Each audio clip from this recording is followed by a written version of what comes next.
It's Showtime ABS-CBN, sumuko na nga ba? Title ng kapalit na programa inilabas na, ang kaganapan tingnan ng mga detalye.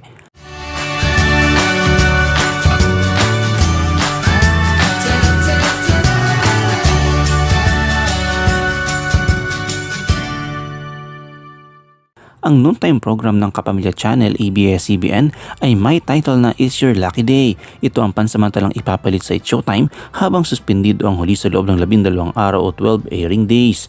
Magbabalik sa telebisyon ng Showtime sa October 28 ngayong taon.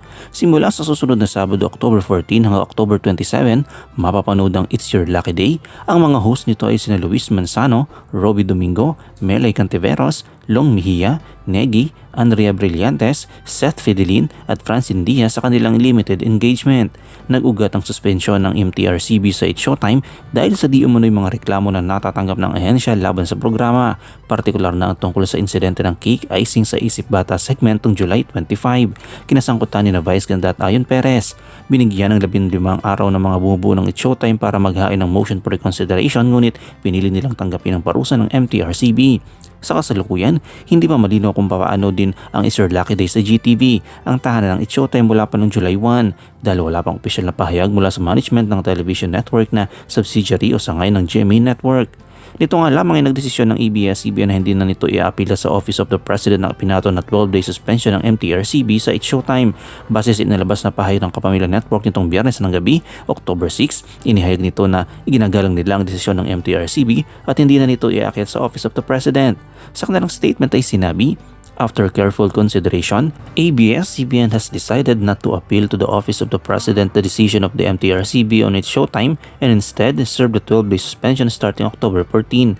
Our heartfelt thanks to our viewers for their unwavering love and support for It's Showtime, which will return October 28 stronger and better than ever. Maraming salamat, madlang people. Sa kabila ng pagtanggap ng desisyon ng ahensyang suspendihin ang Kapamilya Noontime program, ninindigan ng Kapamilya Network na walang naging paglabag ng Showtime na anumang batas.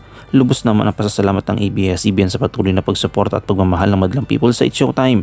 Matapos ang paglalabas ng pahayag ng ABS-CBN ay nagpost naman ng asulat dilaw sa puso ang It's Showtime sa kanilang official social media accounts. Magsisimula sa Sabado, October 14 ang 12-day suspension ng Kapamilya Noontime program at sa kasamang palad ay tatamaan ng petsa na dapat sana i-selebrasyon ng kanilang 14th anniversary. Matatandaan na September 4 ng patawan ng MTRCB ng 12-day suspension ng It's Showtime. Inapila naman ng ABS-CBN sa MTRCB ang naturang desisyon, ngunit itong September 28 ay ibinasura ng naturang ahensya ang inihain na motion for reconsideration ng Kapamilya Noontime Show. Anong iyong komento kaugnay dito?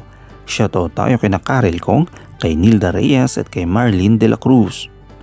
I-comment mo lang ang inyong opinion sa comment section at huwag kalimutang i-like, i-follow, i-subscribe ang bcgram.net para sa mga latest happenings.